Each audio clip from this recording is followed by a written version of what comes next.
for something a little different.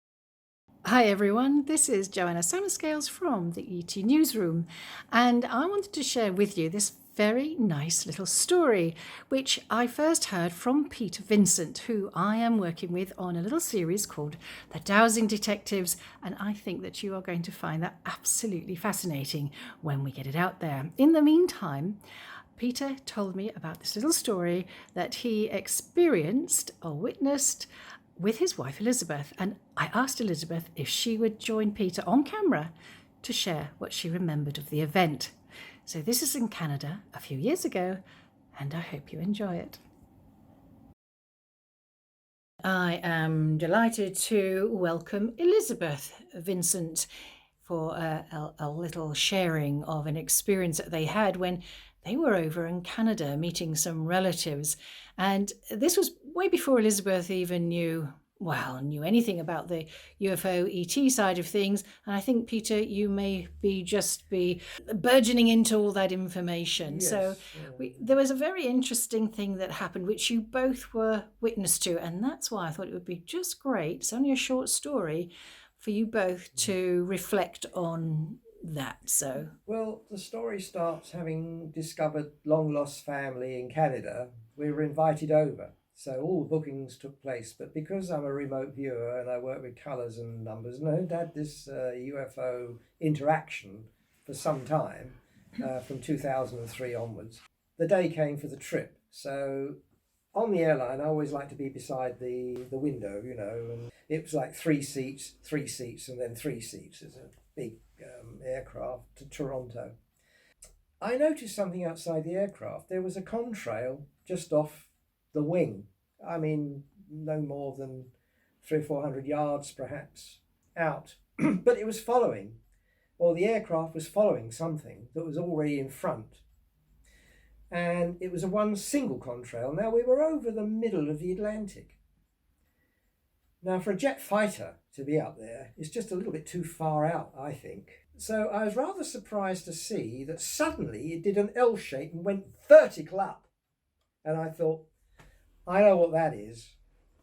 And so I thought, well, okay, companionship on the Guardian's travel, because you can ask for an escort, actually, which I learnt many years later when I do these researches in the lower Adriatic area. In actual fact, coming back, I found about 10,000, because we were up about 30,000 feet, going up the Adriatic, and about 10,000 feet above the cloud level was this enormous ball of light, about 360 foot in diameter, but for a much smaller craft inside. And it sort of followed the craft.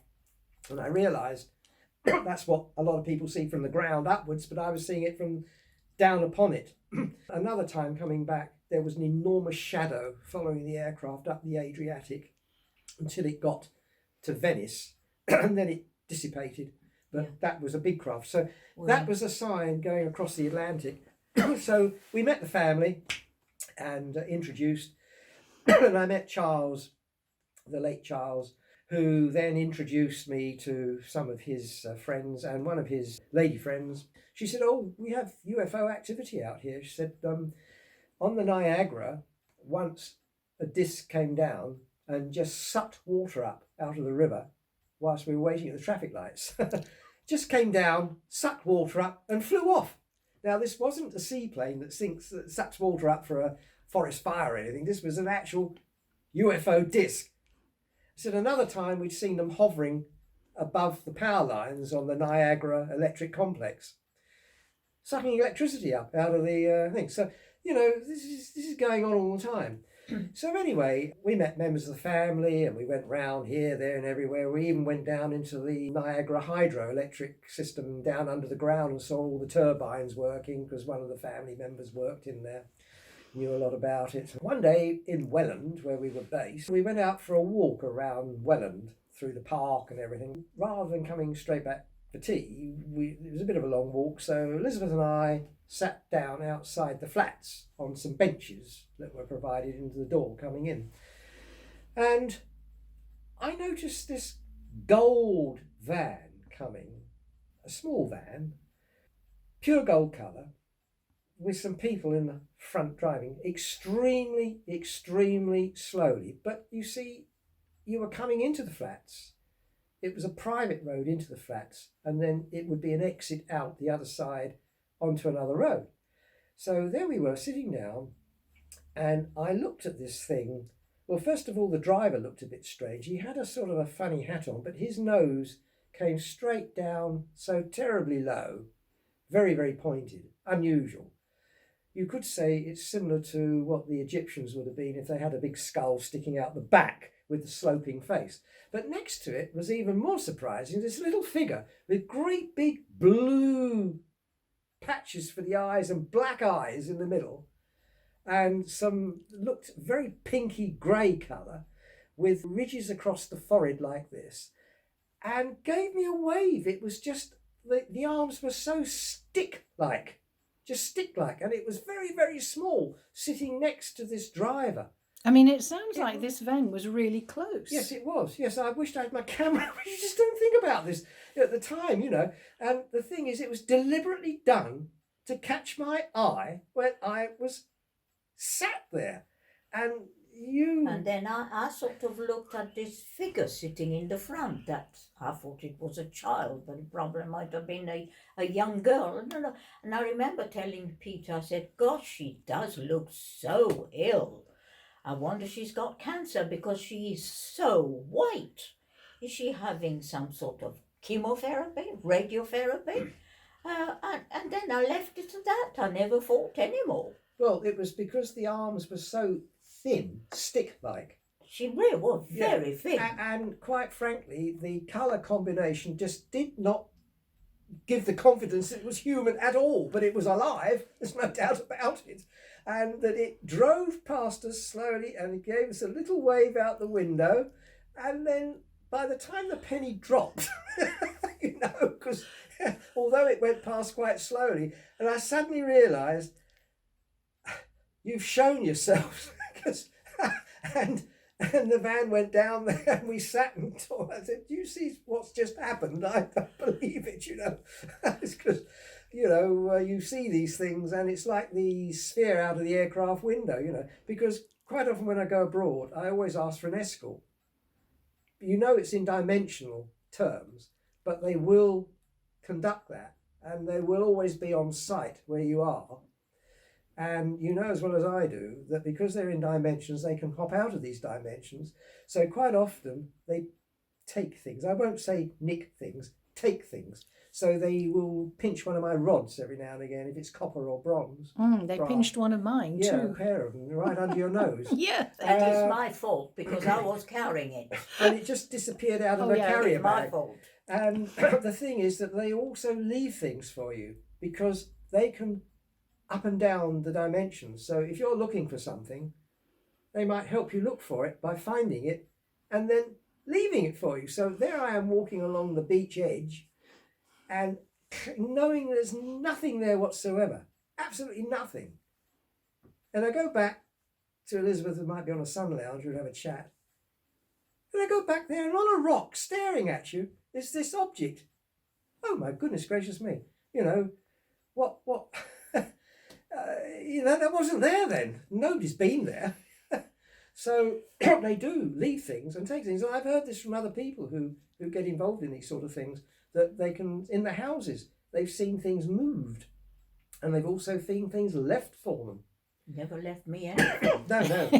The lottery numbers would be nice. But the thing is that, no, getting back to this, with the stories about sucking water up, the power lines, the contrail across the Atlantic in the middle and then going straight up. So whatever it was would have been impossible to do it for a conventional aircraft. Absolutely impossible. And So, can I just ask yeah. you, going back to this van, which seems a really incongruous thing that they would be somebody. I mean, I don't suppose it was really a van. I mean, you know, it was a vehicle, a vehicle looking it like was a van. a vehicle. Yes, but look, this.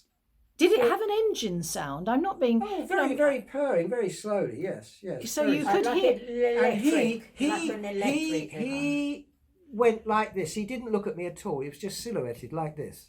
Oh. And she or it was, you know. But I tell you what, if this was a mascara and paint job round there, it would have frightened anybody, quite frankly. I mean, you know, he wouldn't have bright blue round here. Oh, right. And black eyes with a white thing in the middle, you know. I mean, they sound like the two entirely different species. Yes, quite. Yeah. And I think that's because I was dabbling in the codes and things out there, and they knew damn well that they were. They thought they'd pay you a nice friendly visit, saying it was us up there who were escorting you. Yes, quite. That's the only conclusion I can come to, and in view of all the other experiences I've had. Another experience too, that communicating with things, you can ask. Now, we've been going to this same area doing research for nearly 20 years, but not always, you know, doing this sort of work. It's just something that developed over the years. But always looking at the same area, because it was obviously an ancient temple at one time, and it was under the sea now, but it was on land. So there are exciting things you can photograph, you know. I mean, the thing up there, which you probably can't see, is an angel, basically, which washed up, which I purloined. Okay. But the thing is that contacted with somebody, and I said, I'd like to meet somebody on the beach, please, by mind telepathy. And I was told that it would all be in black, because I wanted to find out what it was I was communicating with. And I was working on the beach, and all of a sudden, these three people come along, all dressed in black, and a young lady, and they said, here she is. So I immediately knew exactly what this was. So we had a little chat. Oh, you did? Meeting you. And they walked off along the beach in that direction. What did you say to one another? Well, I just said, not much. I mean, you don't say. I mean, did they look human or? Yeah.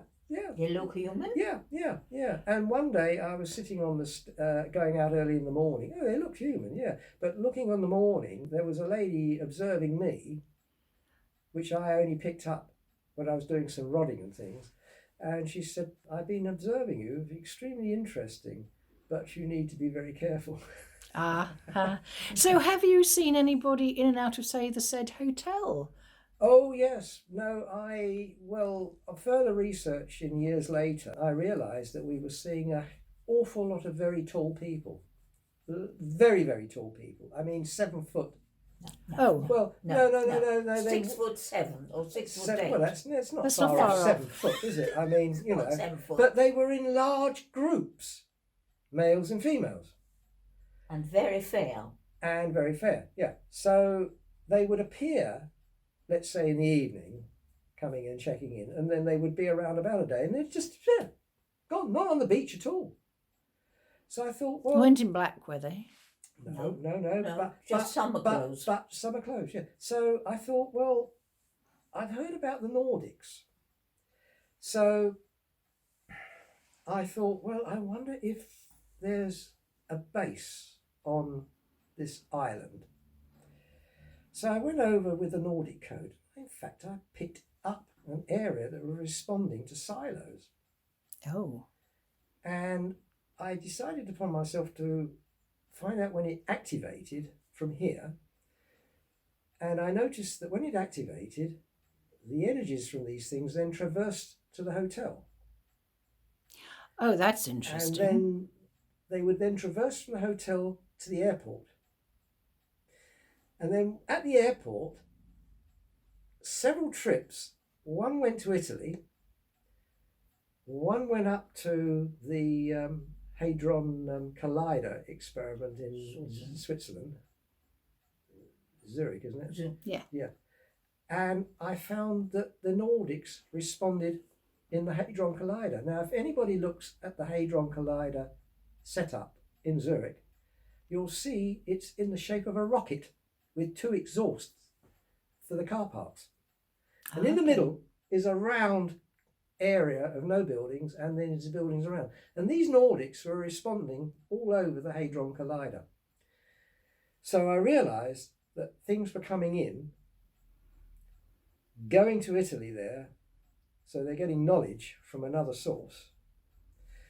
And they were also going to Italy, to another area that had a huge, great round thing in all, it must be about 30 kilometres round. And then the 5 rings, like the Olympic Games, which I think is a symbol for a car.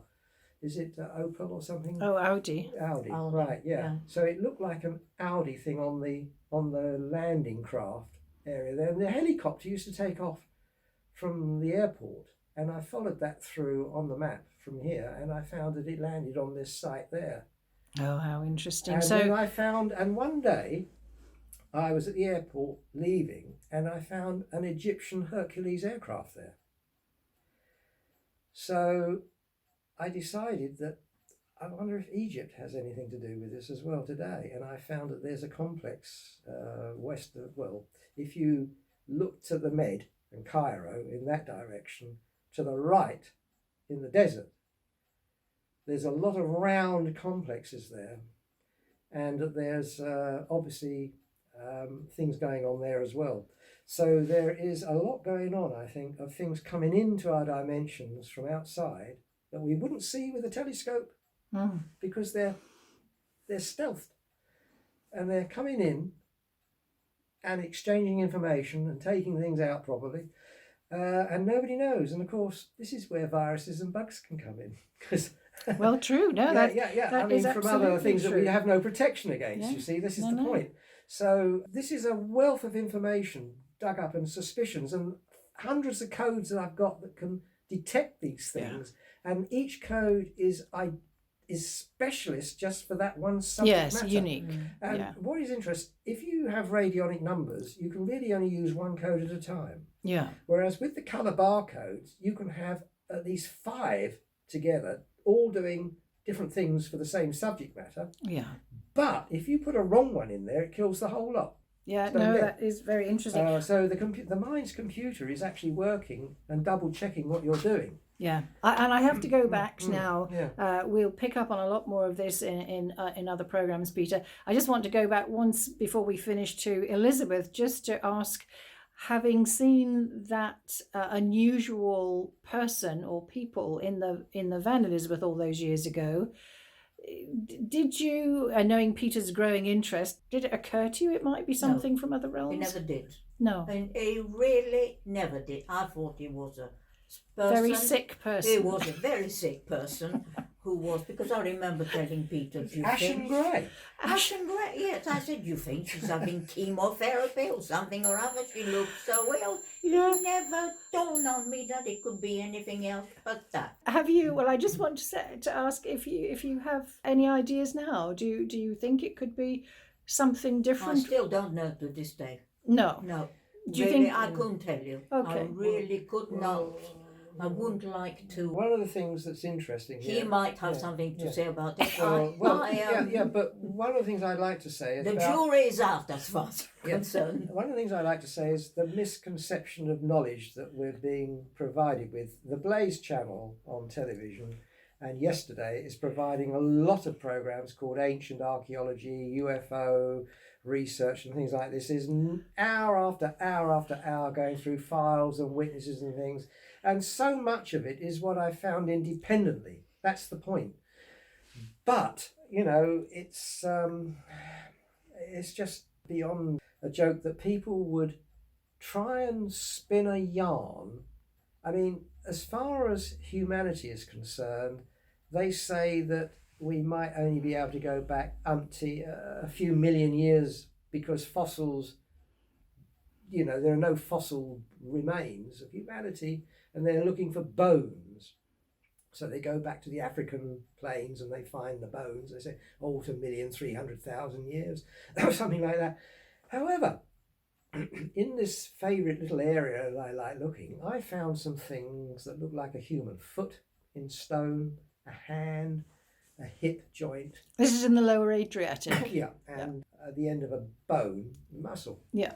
And now I took one of these up to a bone specialist in my wife's hospital she was working in. He said, that is a rib cage. He said, I've never seen one so big, but you can see the muscle area. And he said, how old is that? It must be extremely old to fossilise. So basically took some of these things up when we were tested.